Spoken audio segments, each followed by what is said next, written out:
Señora, en la introducción le decía que recibimos esta tarde a la maestra politóloga Rosario Espinal, con quien vamos a pasar balance de nuestro panorama político. Yo decía que pueden haber asesores, pueden haber técnicos en materia política, pero conocer la idiosincrasia de República Dominicana en materia política, yo creo que son muy pocos bienvenidos que tienen ese dominio, ¿eh? Así es, el conocimiento ya de la actividad política en la República Dominicana. La licenciada politóloga Rosario Espinal es una voz autorizada. Eso es así, bienvenido. Saludos, Rosario, ¿cómo estás? Bien, gracias. Bienvenida. ¿A ustedes? Bien. Viendo cómo marcha esto hasta llegar al 6 de octubre y lo que puede llegar hasta el 2020, ¿eh? ¿Cómo ve usted este panorama, maestra? Mucho entretenimiento Sí. para ustedes. Los que tienen programas de televisión y radio. Mucho tema. Mucha actividad para los políticos. Pues en eso está el país y seguiremos con esto hasta mayo del año que viene. Pero bueno, un proceso que se está, digamos, que está innovando por un lado, porque aunque el Tribunal Constitucional haya tumbado varias de las disposiciones de la ley de partidos, pero hay otras que se mantienen. Entonces hay algunas novedades, como esto de celebración de primarias, sobre todo las primarias abiertas, que nunca se han visto en el país. Vamos a ver cómo sale eso. Esa es una novedad. Y algunas medidas que se han ido cambiando en el camino, porque cuando se hizo esa ley de partidos, de la cual yo nunca fui muy devota, porque yo siempre decía que aquí con una buena ley electoral era suficiente, pero en nuestros países nos gusta regular mucho las cosas y quieren regular tanto, quieren dar la apariencia de que las regulan, que después tienen que hacer todos estos cambios que se ha estado produciendo en la ley de partidos, porque aunque suene interesante restringir el tiempo de campaña, que no bombardeen los medios de comunicación, que no haya contaminación visual con 8,000 candidatos poniendo fotos por donde quiera, aunque ellos se maquillan bastante, pero bueno, para su Photoshop, pero ni así se arreglan. Entonces, a pesar de todo eso, hoy en día, y desde hace ya bastante tiempo, la democracia electoral es un mercado político. Nos guste o no nos guste, o sea, que si en una época llegaba a la política la gente honorable, eso eran sociedades pequeñas. Hoy en día las sociedades son mucho más grandes, hay mucha competencia electoral, todo el mundo quiere que le den un espacio, hasta los partidos miniatura, que por años y años y años no han crecido, siguen argumentando que ellos tienen derecho a existir, porque bueno, quizás algún día en la democracia parece que le da ese espacio. Que la democracia le dé ese espacio y demás, pero bueno, los medios de comunicación por su parte no van a aceptar tantas restricciones, porque ahí hay mucho dinero en la campaña electoral. Entonces, o sea, todo el que tiene un programa quiere que le pongan anuncios. Y se estaba restringiendo para las primarias los anuncios por televisión, por radio, por periódicos, y todos esos medios estaban como, y no vamos a ganar por ahí. Entonces viene todo el argumento de libre empresa, de libertad de expresión, bla, bla, bla. Entonces, conclusión, es muy difícil hoy en día regular las campañas, aun cuando alguna gente clame por ello, porque siempre va a perjudicar a alguien y a beneficiar a alguien. Entonces alguien va a llorar, y ese que está gritando y demandando que no se le afecte va a ir a una instancia como el Tribunal Constitucional o el Tribunal Superior Administrativo o el Tribunal Superior Electoral o lo que fuera, a reclamar sus derechos. Me gustaría saber, escúchame, Robert, ¿qué piensa la licenciada Rosario Espinal, conocedora del panorama político, del panorama y de los políticos y del pueblo, la sociedad nuestra?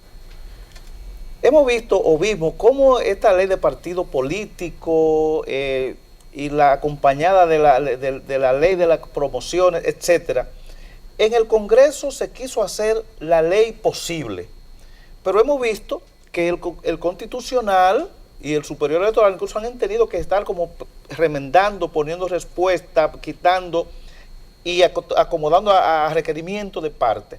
Pero por otro lado tenemos la sociedad que a veces no sabe cuál es la verdadera dirección que lleva con relación a las regulaciones. ¿Dónde que usted cree que está el desajuste de la comunicación? ¿En nuestro estamento congresional, en la sociedad, en los políticos? ¿Por dónde usted ve que de acuerdo a su experiencia, que es que quizá el desenfoque? Que todo el mundo quiere, todos los grupos quieren que se legisle a su favor. Una pequeña ley para ellos. Todos los grupos quieren que se legisle a su favor, por un lado, y todos los grupos quieren que se respeten sus derechos.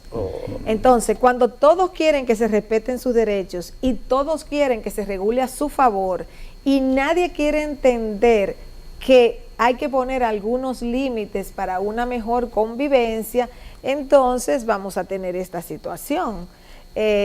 Por eso es que yo pienso que dado que todo el mundo quiere que legislen a su favor y todo el mundo quiere que les respeten sus derechos, no es posible legislar mucho. No es posible legislar mucho. Entonces nos pasamos mucho tiempo haciendo leyes con una cantidad inmensa de regulaciones que después o la misma realidad las tumba, o si no, se llevan a una instancia como el Tribunal Constitucional, que es el de, digamos, de mayor jerarquía en este tipo de asuntos, para que entonces, en base a cualquier argumento disponible, que si libre empresa, que si libre expresión, porque si ustedes toman esos principios de libre expresión y de libre empresa, hay poca cosa que regular, porque casi todo se puede permitir bajo la sombrilla de la libre empresa sí. O libre expresión, o sea, la libertad de expresión. Y respetar el derecho del otro. Entonces, si nos vamos a llevar de eso, y todos los grupos quieren que le protejan su derecho y todos los grupos quieren a la vez que le den, digamos, un espacio legítimo y un privilegio, entonces la posibilidad de regular es muy limitada. Yo soy minimalista en las leyes, es decir, yo pienso que una constitución debe ser breve, debe hacer postulados generales. A nosotros en estos países de América Latina nos encanta tener libracos de constitución con una cantidad de artículos y tener abogados defendiendo tal o cual teoría y tal o cual detalle, y realmente las constituciones lo que deben hacer es marcar un espacio con principios fundamentales. Y en base a esos principios fundamentales, entonces lo que se hace es que se gesta este dime y te diré, vamos a decir, que no es malo, o sea, no es que sea malo, pero tenemos que saber que la posibilidad de regular va a ser muy estrecha, porque como decía anteriormente, bajo los principios de libertad de expresión y libertad de empresa, es muy difícil uno comenzar a regular las cosas. Porque si hay libertad de expresión, como yo le digo a alguien, usted no puede hacer campaña, usted no puede poner un anuncio, usted no puede dirigirse a la nación, solamente si toda la clase política se pusiera de acuerdo y dijera, miren, vamos a autocontrolarnos. Eso es difícil aquí, y eso es muy difícil en cualquier país del mundo, es difícil. Eso no es aquí solamente. Aquí lo que pasa es que la gente habla como que, ay, qué maravilla en no sé qué, ¿a dónde? En Perú, ay, qué maravilla en México. No, todas esas batallas están planteadas en todos los países. Ahora bien, en este país, que es un país tan politizado y que es un país tan clientelar y que es un país con tantos mercados y mercaditos electorales, se hace más difícil. Maestra, perdóneme porque no quiero moverme a eso que usted dice general. Quisiera hacer un breve análisis de la situación del Partido de la Liberación Dominicana. Próximo 6 de octubre llevarán a cabo sus primarias. ¿Cómo visualiza usted este panorama frente a un Leonel Fernández que intenta volver y ahora un grupo de 8 donde ellos están buscando un llamado del fin o una sangre nueva para poder llevar esta competencia? ¿Cómo visualiza usted el panorama ahí?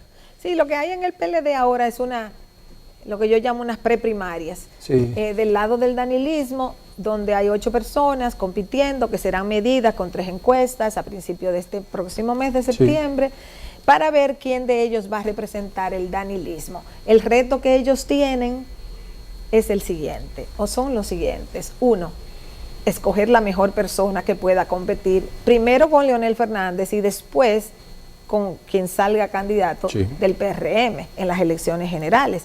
Tienen el desafío de escoger bien quién es el de ellos, quien más pueda, mejor pueda competir, tanto con Leonel Fernández como con quien sea candidato del PRM.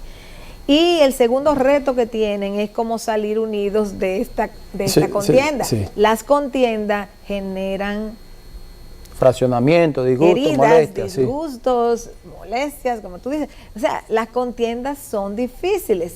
Asumir que de ahí van a salir los 8 felices, contentos, abrazándose, bla, bla, bla, bla, ganó este es el mejor y ya lo sabemos, no es fácil. O sea, porque el que pierde siempre sale adolorido. Aunque sepa que perdió. Aunque desde el principio, porque hay gente que se sabe desde el principio que no van a ganar. ¿Cómo cuál? No, yo no voy a señalar a nadie, eso lo sabe todo el mundo aquí. Incluso uno dice que es lo que hacen ahí, sálganse para que vayan comenzando a limpiar el terreno. Y fortalecerse con el sálganse y comiencen. Pero eso es lo normal. Aquí quieren ir todos hasta el final. Lo cual es curioso. O sea, las primarias son procesos de selección en el sentido darwinista. Es decir, al final queda el que sobreviva mejor la contienda. Pero los que se van quedando rezagados deberían ir renunciando. Por ejemplo, en Estados Unidos hay primarias. Hoy o ayer, una de las candidatas, la senadora del estado de Nueva York, se salió, pero ya se han salido como 4 de la primaria del Partido Demócrata. Y de aquí a 2 meses se habrán salido la mayoría. ¿En qué mes estamos ahora? Estamos en agosto. En agosto. Finales de agosto, entrando septiembre. Exacto. Vamos a decir, en lo que queda de año, la mayoría comenzaron como 20. La mayoría ya para final de año habrán desaparecido. Entonces, estamos en una situación aquí en que los danilistas están a tiro de una semana y próxima semana ya para las encuestas. Entonces yo creo que ahí ellos deberían salirse. Eso es lo que el sentido común indica. Pero el sentido común electoral no es solo lo que predomina. Tendrán sus agendas de por qué están ahí, porque a ganar no es que van. O sea, la mayoría de esas personas que están en el grupo de los 8 no tienen posibilidad de ganar. Entonces, ¿qué hacen ahí cuando están a ley de una semana de que lo midan en una encuesta? Bueno, licenciada, uno de los objetivos podría ser que ellos se mantienen en un activismo mediático a los fines, porque si usted se pone a ver, a los fines de mantener la vida y que sea el partido que se proyecte. Es que eso no se puede lograr con 4 o con 3 en vez de 8. Estamos de acuerdo con usted. O sea, usted. Con 3 personas, por ejemplo, del danilismo, que estuviesen compitiendo, máximo 4, como quiera, el activismo se mantiene. Entonces, es un sinsentido, la verdad. Es por estar en el medio, la política es divertida. Yo siempre he dicho que aquí mucha gente cree que aquí los políticos entran a la política por el dinero, fundamentalmente. Indiscutiblemente puede ser que saquen beneficio económico, pero la política tiene un altísimo componente de entretenimiento. Por eso es que cuando se pierde... Y de vedetismo. Cuando se pierde se sufre tanto, porque la política conlleva poder, o sea, poder en el sentido de, el diputado, no sé reconocimiento, qué, el alcalde, la no sé cuánto. Entonces todo ese poder, pues la gente lo quiere, aun si tú eres candidato.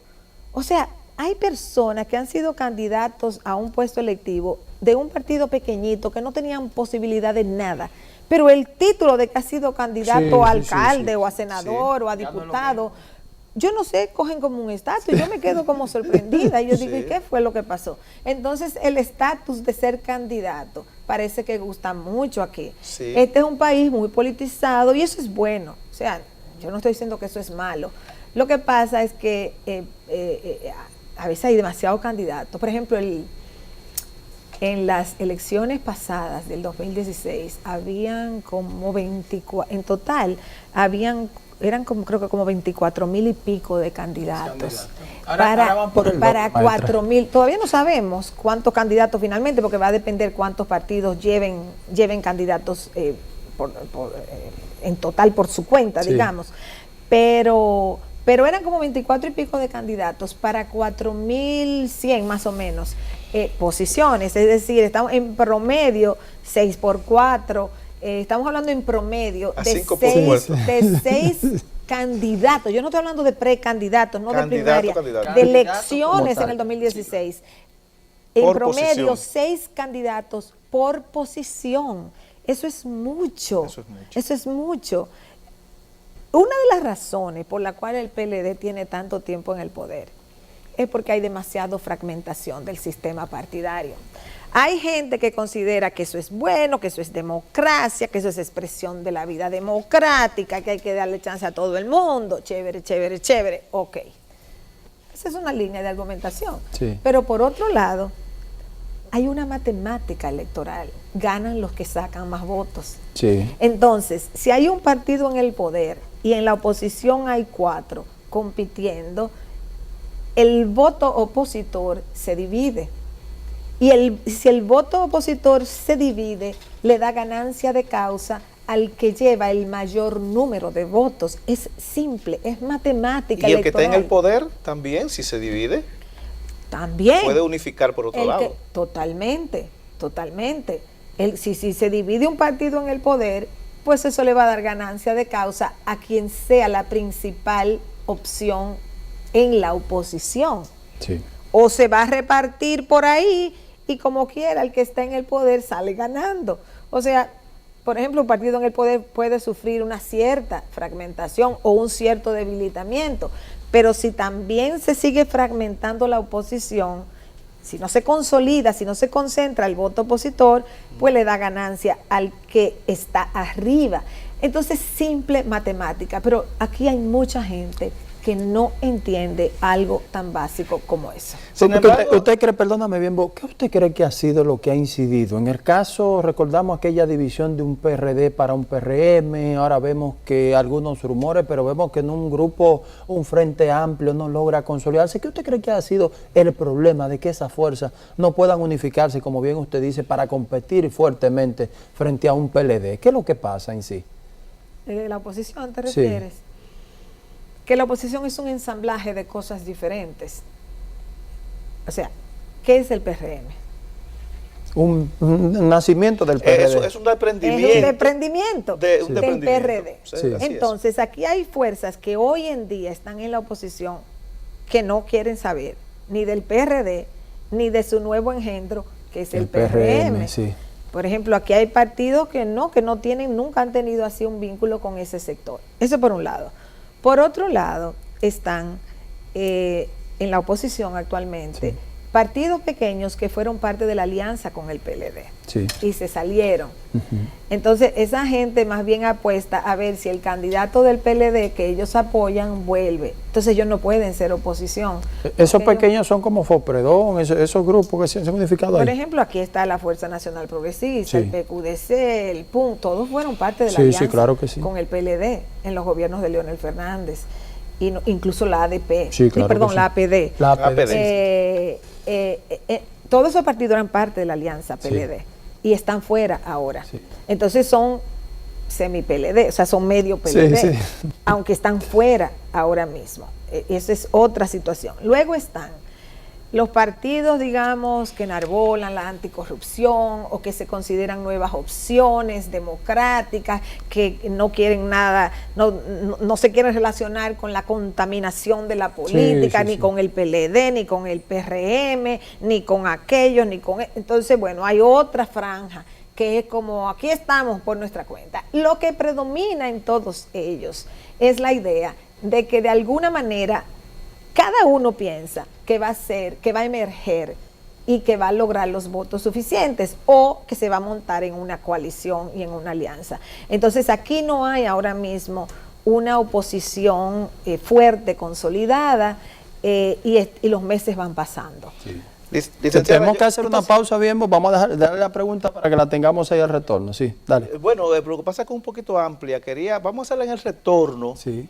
para que yo pueda formularla y ahí mismo ella me dé la respuesta. Excelente. Sí. Señores, interesante tema, no se mueva de ahí. En un momentito.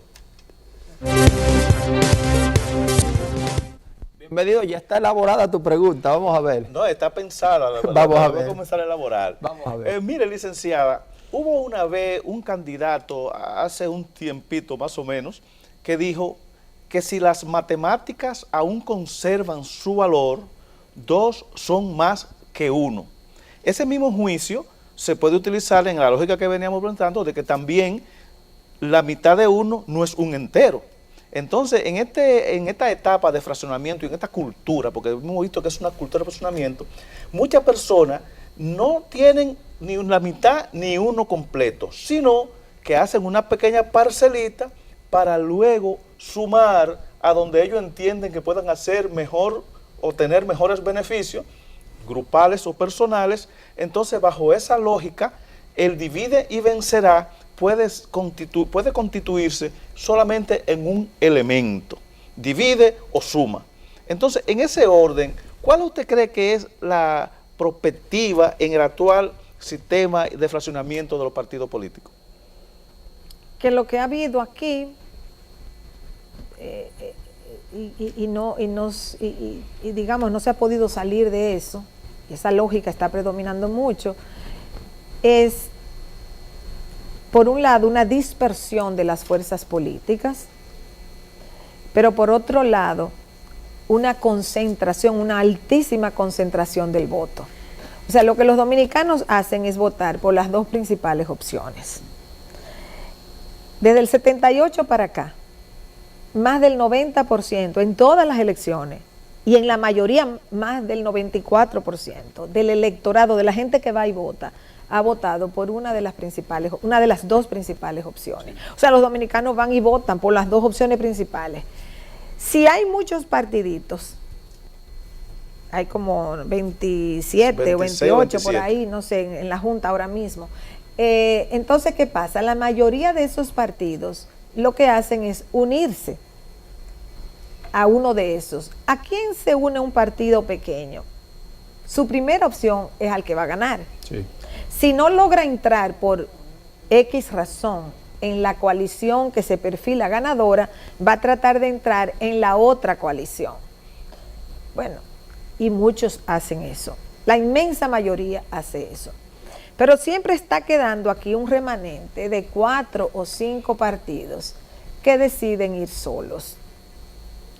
Y esos 4 o 5 partidos no tienen mucha opción. En las últimas elecciones había 6 candidatos presidenciales. En las del 2016 sí, habían 6 candidatos presidenciales. Pero el 95% de los votantes votó por el 1 o el 2, por uno de los 2 principales candidatos presidenciales. O sea que los otros 4 recibieron muy pocos votos. Y en cada torneo electoral vuelve a plantearse el mismo problema y vuelve y se repite la misma situación. Eso es por un lado. Por otro lado, los partidos principales de oposición al PLD, o sea, los partidos grandes, que fueron grandes, sí, que no son el PLD, se han fraccionado. Reformista y PRD. Sí. Reformista y PRD sí, se fraccionaron. Del reformismo no salió nada. Del reformismo, los votantes de Balaguer se fueron al PLD fundamentalmente. Sí. O sea que de ahí no salió un partido fuerte. No quedó un partido. Y del PRD salió el PRM, que como la mayoría se fue al PRM, el PRD quedó muy debilitado electoralmente, sí, y seguirá debilitado electoralmente, porque ya el PRM se llevó la principal parte de la dirigencia y la mayoría de los votantes, sí, porque el PRM lo que obtuvo en el 2016 fue el mayor porcentaje de los votantes PRDistas. Okay. Entonces, como del Partido Reformista no salió nada, y del PRD lo que salió fue el PRM, pero el PRD se quedó con un poco de electores, entonces el PRM tiene un camino largo. El PRM tiene que subir del 34 y algo que sacó en el 2016 al 50+1 mínimo para ganar las elecciones. Sí. O sea que tiene un trayecto largo que recorrer y estamos a fines de agosto. Y difícil, porque sí, ese sector nunca ha llegado al 50+1, excepto cuando Jorge Blanco. O sea, desde hace mucho tiempo, vamos a decir, sí, desde hace mucho, del post 86, sí, post 86, no logran ni siquiera en las elecciones del 2000. Llegaron cerquita al 50%, pero no fue el 50%. No. O sea que desde hace mucho tiempo, desde el año 86, realmente, estamos hablando 30 y pico de años, no fuera el PRD o ahora PRM, no han podido conformar el 50+1 de los votos. Entonces, el PRM tiene un inmenso desafío. Yo lo he dicho muchas veces. Entonces, a veces la gente piensa que esto es una crítica, y no es una crítica, es una realidad que quien hace, o sea, los que están asesorando el partido tienen que entender que tienen una gran lucha por delante. Entonces, requiere de una inmensa inteligencia política, requiere de liderazgos carismáticos, porque cuando la institucionalidad es baja, tú necesitas que las candidaturas te halen el partido. Sí, o sea, si un partido es fuerte, tú puedes llevar más fácil un candidato que no te ale el partido, que no te haga daño, pero que no te ale el partido, porque el partido es fuerte y tiene muchos votantes. Pero un partido que tiene que crecer, electoralmente hablando, necesita de candidaturas potentes. Sí. Maestra, estamos usando de su tiempo, pero una última pregunta antes que usted se me marche. ¿Cree usted que están las condiciones ahora con esta nueva legislatura para la habilitación del presidente Medina a poder optar a partir de 2020, 2024 por un nuevo mandato? Mira, una reforma constitucional depende de si hay los votos suficientes. Si el PRM aporta un caudal de votos importantes porque le convenga algún aspecto de la modificación constitucional, entonces estarán los votos. O sea que va a depender fundamentalmente de lo que decida el PRM, porque el danilismo, claro que va a querer que se rehabilite a Danilo Medina. Leonel Fernández va a estar en contra de que se rehabilite a Danilo Medina. Y entonces, en manos del PRM está la llave. Yo lo he dicho hace mucho tiempo, que en las manos del PRM es que paradójicamente es que está la habilitación del presidente. O sea, cualquier reforma constitucional para lo que fuera, porque ellos tienen que aportar los votos que sumados con el danilismo podrían dar para hacer una reforma constitucional. Entonces, vamos a ver qué sucede. Tanto Hipólito Mejía como Luis Abinader se han pronunciado al respecto, más bien inclinados. También. O sea que si uno escucha esos partidos y esos líderes políticos, parecería que la cosa se está encaminando por ahí, pero vamos a ver. Excelente. Maestra, muchas gracias, Bienbo. Antes de la locución del presidente Danilo Medina de no participar, había una tensión y eso como que se disipó. ¿Usted cree que el proceso electoral va normal dentro del campo de la competencia electoral? Mira, va normal, digamos, en sentido general, pero es más, hay más turbulencia en este proceso electoral por la pugna en el PLD, que es la primera vez que se presenta una pugna de esa magnitud, de nivel. Y por las primarias abiertas en el PLD que presentan un territorio nuevo, una forma nueva de competencia. En el PLD, fundamentalmente, la candidatura presidencial se ha elegido por aclamación. Y ahora hay una competencia. Primero ahora dentro del danilismo y después de la próxima semana entre quien sea danilista y Leonel Como ellos le han llamado el delfín, entre el delfín y el león, porque ellos lo han puesto en ese sentido. Con nombres animales. Entonces, eso es nuevo en la política, pero tenemos que ver qué pasa en las primarias, quién gana, quién pierde, cómo queda el que gana, cómo queda el que pierde. Cómo se reorganiza. Y cómo se reorganiza después para una campaña. Pero ya después de las primarias las cosas irán tomando, yo supongo, su curso. Pero hay que prepararse, es una contienda dura, porque nosotros todavía no hemos visto la primaria en su fuego, porque como está pendiente la resolución del danilismo, no estamos viendo como la contienda, pero después que se aclare, si es que se aclara, y no sabemos cómo se va a aclarar, porque ellos, como dije anteriormente, ellos tienen el desafío de salir unidos o no.